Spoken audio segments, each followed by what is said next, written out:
نبی کریم صلی اللہ علیہ وسلم کی بیوی کے پاس ام سلمہ کا واقعہ ہے، ان کے پاس ایک گوشت کا ٹکڑا آیا، ایک سائل آیا، تو ام سلمہ نے کہا آج نبی کریم صلی اللہ علیہ وسلم میرے گھر آنے والے ہیں، میں ان کو کھلا دوں گی، سائل کو خالی لٹا دیے۔ یہ انبیاء کا مقام و مرتبہ یہ ہوتا ہے۔ نبی کریم صلی اللہ علیہ وسلم آئے، ام سلمہ سے پوچھا کھانے کے لیے کچھ ہے؟ جی ہے۔ گوشت کا ٹکڑا لینے گئیں تو آگے ایک پتھر پڑا ہوا، نبی کریم صلی اللہ علیہ وسلم کو ماجرا سنایا۔ نبی کریم صلی اللہ علیہ وسلم نے کہا یہ اس لیے پتھر ہو گیا کہ نبی کے گھر کوئی سائل آیا اور تو نے اس کو خالی ہاتھ لٹا دیا، یہ پتھر ہو گیا۔ امی عائشہ سے نہیں پوچھا گھر میں کیا چیز موجود ہے؟ جی بکرے کی ایک ران موجود ہے، باقی جی سارا اللہ کی راہ میں صدقہ کر دیا۔ نبی کریم صلی اللہ علیہ وسلم نے کہا یہ جو بکرے کی ایک ران ہے نا، یہی صرف نامہ اعمال میں نہیں تلنی، باقی پورے کا پورا بکرا تل جانا ہے۔ نبی کریم نماز پڑھا کے اچانک ہڑبڑا کے تیزی سے اٹھے، تیزی سے بھاگے پھلانگتے ہوئے۔ صحابہ حیران رہ گئے، یہ معمول ہی نہیں، یہ طرز عمل ہی نہیں۔ صحابہ نے پوچھا آج کیا ایسا معاملہ ہوا؟ کہا گھر میں سونے کا ایک چھوٹا سا ٹکڑا پڑا ہے اور میں محمد صلی اللہ علیہ وسلم گوارا نہیں کرتا شام ہو جائے اور میرے گھر میں وہ پڑا رہے۔ میرے بھائیو صحیح حدیث ہے، ایک بندہ جا رہا تھا، اس نے بادل کا ایک ٹکڑا دیکھا، اس بادل کے ٹکڑے کو حیرانگی سے دیکھ رہا ہے کہ پورے صحرا گرمی سے بھرا ہوا، سورج نکلا ہوا ہے، یہ بادل کا ٹکڑا کہاں سے آ گیا؟ اور جب اس ٹکڑے کی طرف متوجہ ہوا، اللہ نے مجھے اور آپ کو بات بتلانی تھی، اس کی حدیقۃ فلان، ادھر سے آواز آئی فلاں فلاں شخص کے باغ کو جا کے پانی برسا بادل کے ٹکڑے میں سے۔ سبحان اللہ، وہ بادل کے ٹکڑے کے تعاقب میں چل پڑا۔ اب اس نے کہا یہ بڑا محیر العقول واقعہ، ایسا کبھی پیش نہیں آیا۔ ٹکڑے کے پیچھے پیچھے چلتا چلتا کیا دیکھتا ہے؟ ایک صحرا کے اندر ایک مالی ہے، سرسبز و شاداب باغ ہے، سائیڈ پہ دائیں بائیں ہر فصل خراب، ہر فصل، ارد گرد کوئی چیز ہی نہیں۔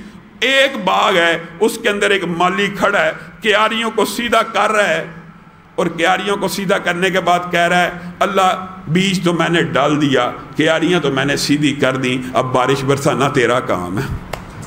اس بادل کے ٹکڑے نے اسی باغ کے اوپر جا کے بارش کو برسایا، ارد گرد سارے کھیت ویران ہیں، اجڑے ہوئے ہیں، بانجھ ہیں، اس کھیت کے اوپر پانی بھی جا کے، بادل بھی جا کے پانی کو برسا رہا ہے۔ اس بندے نے کہا مجھے اب بتا دے ماجرا کیا ہے، میں حیران ہوں، تیرا نام سنا۔ وہ بندہ کہنے لگا میں نے بتانا تو نہیں تھا، لیکن حقیقت بات یہ ہے کہ میں اپنے مال کے 3 حصے کرتا ہوں، ایک مال اپنے بیوی بچوں اور اپنے گھر کے لیے رکھ لیتا ہوں، ایک مال دوبارہ اس میں انویسٹ کر دیتا ہوں، اور جو تیسرا حصہ مال کا ہوتا ہے نا، اللہ کی بارگاہ میں خرچ کر دیتا ہوں، اور پھر رب کو کہتا ہوں اللہ یہ تیرا حصہ میں نے نکال دیا، اب یہ تیری مرضی ہے، بیج میں ڈالوں گا، پانی برسانا چاہتا ہے تو برسا، نہیں برسانا چاہتا نہ برسا۔ جو بندے اپنے مال کے اندر سے اللہ کا حصہ رکھتے ہیں ان کا مال کم نہیں ہو سکتا۔ یہ شیطان کا تمہارے اور مجھے بھی اور تمہیں بھی ایک وہمہ، ایک وسوسہ ڈال دیا ہے۔ شیطان تمہیں فکر و فاقے کا، تنگ دستی کا، کان میں پھونک مارتا ہے۔ اللہ کی بارگاہ میں خرچ کرنے لگا ہے، گھر کا کھانا کیسے چلے گا؟ اللہ کے راستے پہ خرچ کرنے لگا ہے، بل آ گئے ہیں، اللہ کے راستے میں خرچ کرنے لگا ہے، بچوں کی فیسیں آ گئی ہیں، اللہ کے راستے میں خرچ کرنے لگا ہے، ملازموں کی تنخواہیں آ گئی ہیں، اللہ کے راستے میں خرچ کرنے لگا ہے، گھر میں مریض پڑا ہے۔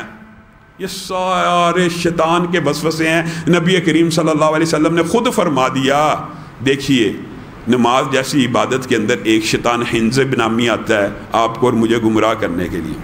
نماز کتنی بڑی عبادت ہے، ارکان اسلام میں سے، اگرچہ زکوٰۃ بھی اراکین اسلام میں سے ہے، لیکن آپ نفلی صدقے کے بارے میں غور کیجئے۔ حدیث کا نبی کریم صلی اللہ علیہ وسلم نے ارشاد فرمایا 1 روپیہ یا 1 درہم، مراد یہ ہے کہ کوئی ہلکی سے ہلکی چیز جب انسان خرچ کرنے کے لیے نیت کرتا ہے نا کہ میں انشاءاللہ فلاں کو، اپنے رشتہ دار کو غریب ہے اتنے پیسے دوں گا، میں مسجد کو اتنے پیسے دوں گا، جب یہ نیت کرتا ہے نا تو ایک شیطان ہنزب اس کے گرد نہیں آتا۔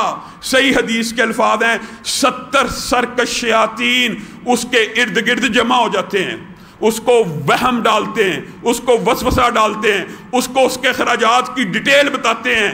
انسان اگر یہ شیطان کا وسوسہ سمجھ لینا، انسان کامیاب ہو جائے گا کہ یہ کون سی آواز شیطان کی طرف سے آ رہی ہے، کون سی آواز فرشتوں کی طرف سے آ رہی ہے۔ اگر انسان صرف اس میں ڈفرینشیٹ کرنے میں کامیاب ہو جائے نا، جیسے ہی تو صدقے کی نیت کرے گا، 70 سرکش شیاطین تجھے 70 وسوسے ڈالیں گے کہ یہ کام ابھی رہتا ہے، ابھی یہ کام رہتا ہے، ابھی یہ پراپرٹی کا کام رہتا ہے، ابھی اپنا ہاتھ روک لے۔ نبی کریم صلی اللہ علیہ وسلم نے کہا پھر بندہ مومن کو کیا چاہیے؟ پھر اس کو چاہیے کہ اپنی جیب میں سے اللہ کی بارگاہ میں خرچ کر دے۔ اگر وہ کر دے گا، کیا الفاظ ہے، سبحان اللہ، 70 سرکش شیاطین کے جبڑوں کو توڑ دے گا۔ اور جو بندہ خرچ کرتا رہتا ہے نا، وہ شیاطین کے جبڑے ٹوٹ ٹوٹ کے تھک جاتے ہیں اور پھر اس بندے کو گمراہ کرنا بھی چھوڑ دیتے ہیں۔ یہ اللہ تعالیٰ کا ایک احسان ہوتا ہے۔ محدثین نے یہ تشریحات لکھی ہیں، نبی کریم صلی اللہ علیہ وسلم قسم کھائیں نہ بھی کھائیں تو آپ سے زیادہ سچی بات کسی کی نہیں ہے، لیکن نبی کریم صلی اللہ علیہ وسلم قسم کھا کے کہہ رہے ہیں، قسم کہ اللہ کی قسم صدقہ مال کو کم نہیں کرتا۔ میں اور آپ غافل ہیں، مجھے اور آپ کو کسی نے مغالطہ ڈالا ہوا ہے۔ نبی کریم صلی اللہ علیہ وسلم خود اس طرح خرچ کیا کرتے تھے کہ ایک صحابی خود بیان کرتے ہیں کہ ایک بدو آیا، وہ بھی صحابی تھا ظاہر، نبی کریم صلی اللہ علیہ وسلم کے پاس آ کے کہنے لگا یہ جو جانور کھڑے ہیں نا، کتنے جانور؟ نبی کریم صلی اللہ علیہ وسلم کے صحابی بیان کرتے ہیں کہ اتنے جانور تھے کہ 2 بڑی وادیاں ہوتی نا، ان جانوروں سے بھر جاتی۔ ایک بندہ آیا اور رسول اللہ صلی اللہ علیہ وسلم سے پتہ نہیں اللہ کیا اس واقعات سے میں سمجھانا چاہتا ہے، ایک بندہ آیا اور نبی کریم صلی اللہ علیہ وسلم سے آ کے مطالبہ کرنے لگا یہ جو 2 وادیاں جانوروں کی ہیں نا، اے اللہ کے رسول اللہ کے لیے مجھے دے دیں۔ رسول اللہ صلی اللہ علیہ وسلم ایک لمحہ سوچتے ہیں اور کہتے ہیں میں نے تجھے دے دی۔ اب جو بندہ مانگنے والا ہے اسی کو یقین نہیں آ رہا، وہ بکریاں لے کے جا رہا ہے اور مڑ مڑ کے دیکھ رہا ہے کہ کہیں اللہ کے رسول مجھے روک تو نہیں لیتے۔ بکریاں لے کے اپنے قبیلے میں پہنچا، اعلان کیا، کہا اللہ کی قسم اے قبیلے والو، میں نے تو ایک تجربے کے طور پہ، مفہوم یہ ہے ایک ٹرائی کے طور پر رسول اللہ سے مانگا تھا اپنے اکیلے کے لیے کہ یہ 2 وادیاں پوری کی پوری جانوروں کی مجھے دے دو۔ رسول اللہ نے دے دی، ان کو تو فکر و فاقے کا خطرہ ہی نہیں، ساری وادی اسلام قبول کر لے۔ اس اکیلے بندے کی تبلیغ کی وجہ سے سارے مسلمان ہو جاتے ہیں۔ رسول اللہ صلی اللہ علیہ وسلم کے صحابہ کا جو طرز عمل ہے وہ بھی ہمارے لیے نمونہ ہے۔ عجیب و غریب محیر العقول واقعات ہے۔